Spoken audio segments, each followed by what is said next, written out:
Bonjour à toutes et à tous, nous voilà repartis dans cette nouvelle petite vidéo. Petite vidéo qui vous parle, qui vous montre les cartes, en l'occurrence le tarot. Cette petite vidéo est dans la continuité d'autres petites vidéos déjà présentes et vous parle de l'année 2020. Dans ces grandes lignes, je le rappelle, ce n'est pas un tirage personnalisé pour une personne, mais pour un signe, en l'occurrence le Capricorne. Et ce tirage nous montrera un petit peu les grandes tendances pour les Capricornes pour cette année 2020, et ce par trimestre. Alors vous voyez que les cartes sont déjà étalées, parce qu'on a fait le tirage juste avant et qu'on a eu un petit souci avec le matériel, qui cette fois-ci est rentré dans l'ordre, en tout cas je l'espère. C'est donc la seule raison pour laquelle les cartes ont déjà été tirées et sont déjà installées devant vous sur cette table. Alors, les Capricornes, un début d'année où vous êtes plutôt serein. Un début d'année où vous aurez cette envie de transmettre des choses, cette envie d'enseigner d'une certaine manière votre connaissance, votre savoir, votre sagesse. Un début de trimestre où tout ce que vous avez appris, tout ce que vous avez emmagasiné, eh bien vous aurez envie de le partager. Maintenant, quand je vous dis que vous aurez envie de le transmettre et d'enseigner, vous verrez que avec le temps, en ce début d'année, il y a de grands changements qui vont s'opérer, notamment dans votre façon de communiquer et de transmettre ces choses, et notamment dans votre fort intérieur. Vous allez gagner en énergie et en sagesse durant ce premier trimestre, et vous allez recevoir également énormément d'énergie très très positive. Vous aurez également, à partir du second trimestre, une soif d'apprendre, une soif d'approfondir, une soif d'aller voir ce qui se passe encore un peu plus loin, encore un peu plus en profondeur. Et vous prendrez le temps de faire cela. Ce ne sera pas toujours évident, ce ne sera pas simple.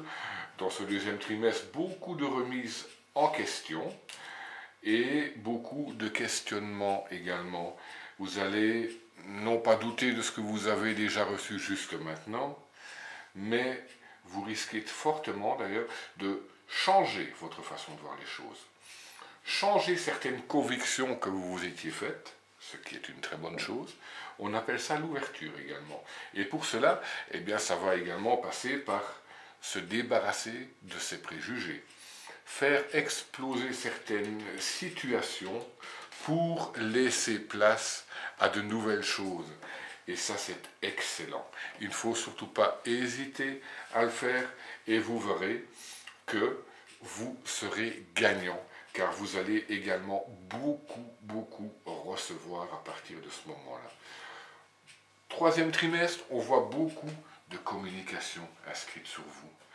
Vous gagnez en sagesse, vous gagnez en spiritualité, vous gagnez à peu près en tout, puisque votre fort intérieur devient beaucoup plus puissant qu'il ne l'est pour le moment. Vous allez vraiment faire grandir votre âme, vous allez grandir, vous allez beaucoup échanger, vous allez beaucoup donner, vous allez beaucoup recevoir, et tout vous sera permis. Dernier trimestre pour l'année 2020, on voit quand même la réflexion qui est mise, l'analyse de tout ce qui a été gagné durant cette année 2020.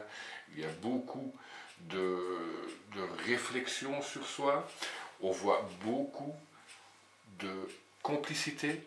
On peut voir que vous allez, en fin d'année, grâce à votre bagage de cette année 2020, construire de nouvelles choses, construire de nouvelles relations, qu'elles soient amicales, professionnelles, peu importe.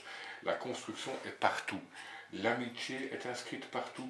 On voit vraiment que vous avez, pour 2020, une âme, en fin d'année en tout cas, une âme de bâtisseur après réflexion, ce qui tend à dire que tout ce que vous aurez emmagasiné, tout ce que vous aurez appris durant cette année, tout cet enseignement va vous pousser vers une construction, vers une association nouvelle, et vont vous pousser à aller voir et construire de nouvelles choses pour bien entamer l'année 2021. Bon, on n'en est pas encore là, bien évidemment, mais tout tente à vous pousser vers ce chemin-là.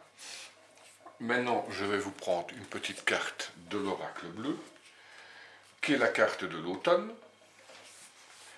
Laissez partir ce qui était, ne vous retournez pas, laissez tomber la feuille, c'est pour se régénérer.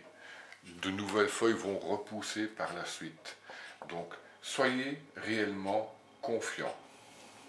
Le sacrifice, il faut pouvoir donner de sa personne, il faut pouvoir donner de soi dans cet apprentissage.